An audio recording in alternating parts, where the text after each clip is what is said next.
Hello, my name is Michael Buchel. I'm a math and engineering teacher at Alg2, and your son or daughter has the grave misfortune of having landed in my class for this year.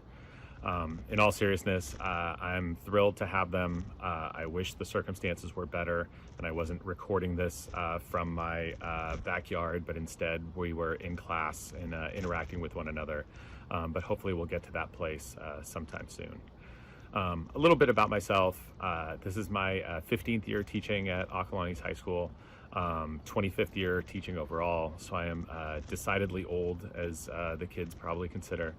I also coach the girls water polo team at Alg2. We're kind of a big deal if you hadn't heard, a couple undefeated seasons, so we're proud of that.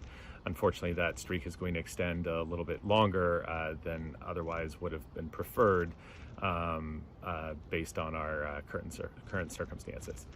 I am thrilled to have your kids in class, even under these circumstances. Like I said, I have two boys of my own that are at Alg2, a senior and a sophomore, and they are both in a couple of my classes. So put your minds around that when I'm going to be hosting Zoom sessions for class, they're going to be Zooming in from other rooms in the house or something. We haven't quite figured out what the logistics of that are going to be. But I share that mainly to communicate my empathy about the situation that your children and your households are facing as we make our way through the pandemic. But we'll make the best of it and hopefully make progress in our learning as we go.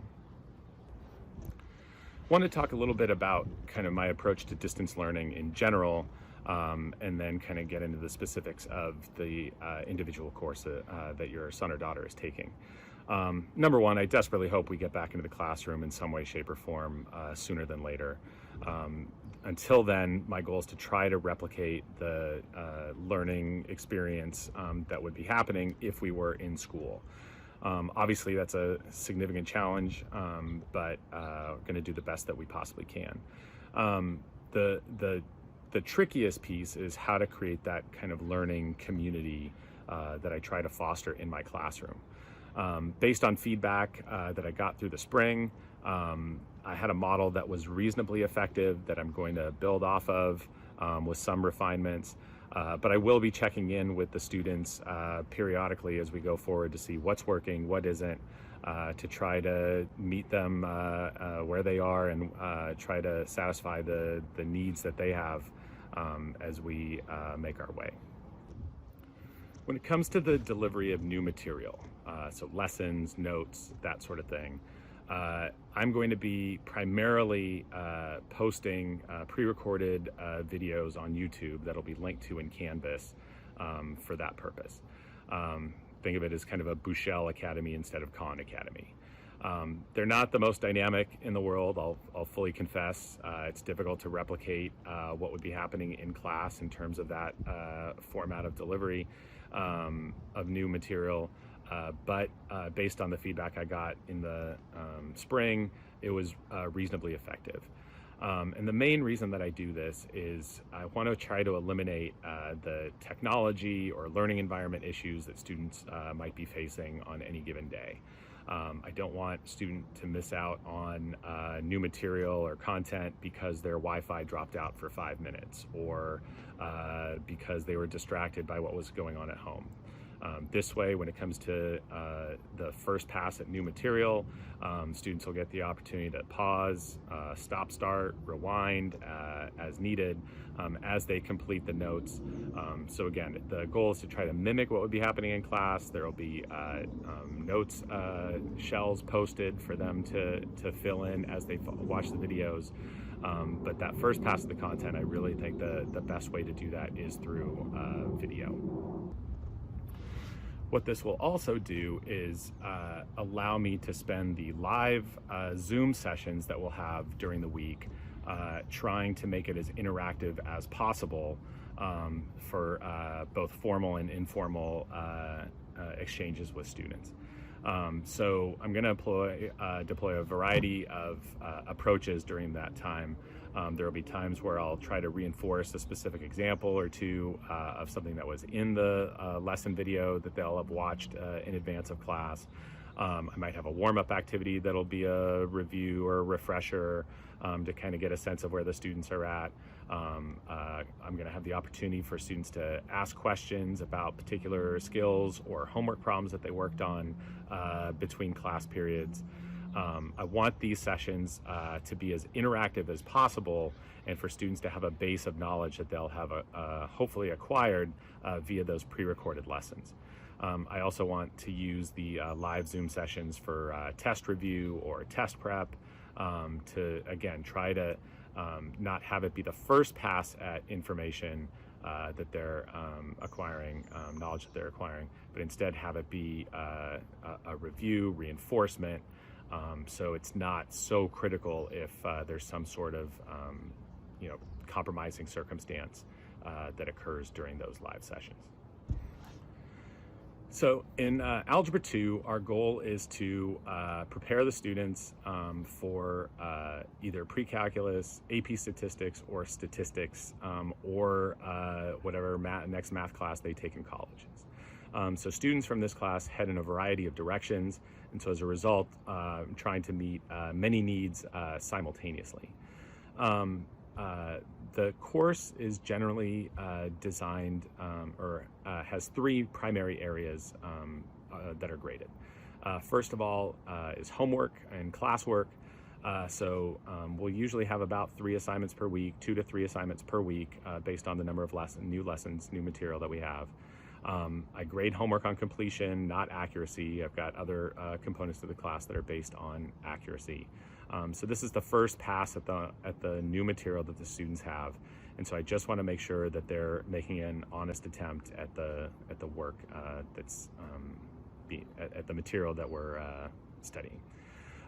Students will submit it electronically, and then they'll get credit for it. But there's not going to be a lot of feedback on the homework in a written format. That's more going to be in Q&A sessions during the live Zoom periods. The second component of the course are quizzes and what I'll call check-ins, so kind of brief multiple choice quizzes isn't quite the word, but just basically to give me a chance to get a sense as to where the students are at with the material that we're covering. Quizzes will be a little bit longer and will generally be free response, and we'll take some of those independently and some of those will be taken with a partner. But there will be different forms of the quiz, so whoever's working together, there's a Form A and a Form B to promote conversation, but not have one person kind of do all the work and then the second person just kind of hangs out. And in those larger quiz activities, those will be done during the class period when students will have a window of time to receive the quiz and then submit it, a prescribed window of time. And then the third component are the assessments, the tests. And for these are going to be end of unit, closed book, closed note exams. They'll be taken pencil to paper for the most part, although there might be a multiple choice component to these. Also generally taken during the class period that's assigned to us in the Wednesday-Friday schedule. The goal then is for me to try to get a sense as to where the students are at. There will be opportunities for test corrections for students to improve their grade, to reflect on their mistakes. And under some circumstances, there will be retakes, but I'm generally more of a fan of the reflection of the things that you've done, the mistakes that you've made, as opposed to a retake of the same exam. So that's the general approach that we'll take to the course.